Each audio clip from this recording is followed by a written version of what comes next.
Sejak saya itu katakumen bersama suster. Nah, dulunya saya memang Islam.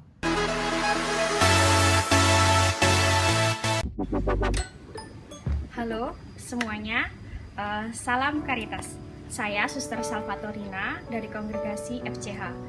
Asal saya dari Paroki Santo Yohanes Penginjil Bengkulu. Nah, di sini saya akan men-sharingkan bagaimana saya tertarik menjadi suster dan juga kenapa saya itu memilih Suster Karitas. Nah, saya tertarik menjadi suster itu sejak kelas 6 SD. Sejak saya itu katakumen bersama suster. Nah, dulunya saya memang Islam, tetapi karena sesuatu hal sehingga saya itu mau masuk menjadi pengikut Yesus Kristus. Nah, dari situlah keinginan saya menjadi suster itu tumbuh. Nah, keinginan menjadi suster waktu itu saya pengen mendampingi anak-anak sekolah minggu, anak-anak remaja, lalu pokoknya bisa bertemu dengan anak-anak.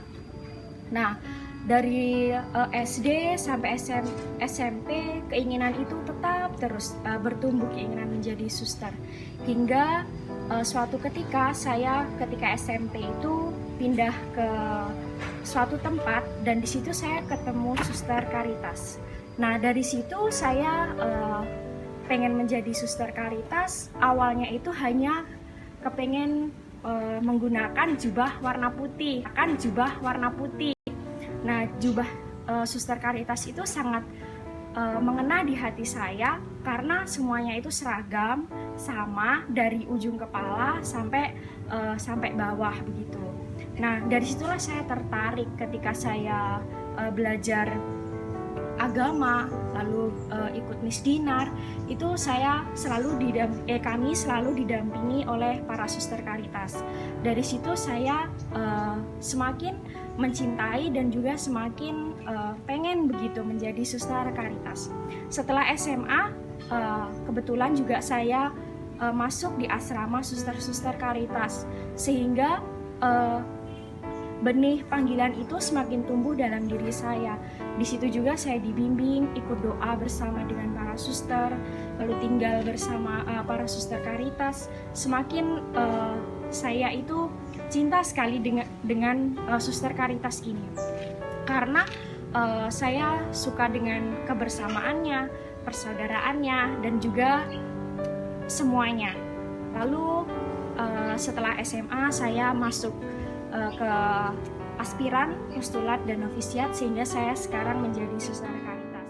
Karitas itu apa sih enaknya dan apa sih enggaknya? Pasti pertanyaannya begitu kan? Nah, pokoknya kalau yang saya rasakan itu menjadi suster Karitas itu enaknya hanya 5%. Lalu yang 95%-nya itu enak banget. Menjalani proses dan juga menjalani kehidupan menjadi seorang biarawati. Karena memang panggilan, kadang orang itu bertanya, mengapa kamu harus menjadi suster? Apa enaknya menjadi suster? Karena ini sudah menjadi pilihan dan juga sudah panggilan dari Tuhan, pasti nggak bisa lagi lah menjawab mengapa dan kenapa. Contohnya saja, kamu suka buah jeruk. Nah, kalau saya tanya mengapa, pasti banyak alasannya. Nah, begitu juga dengan saya, mengapa menjadi suster Karitas itu adalah sebuah panggilan dan sebuah pilihan.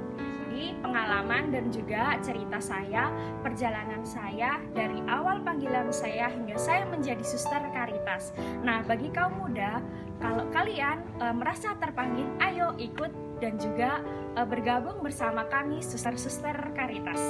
Nah, begitu saja ya. Salam Karitas.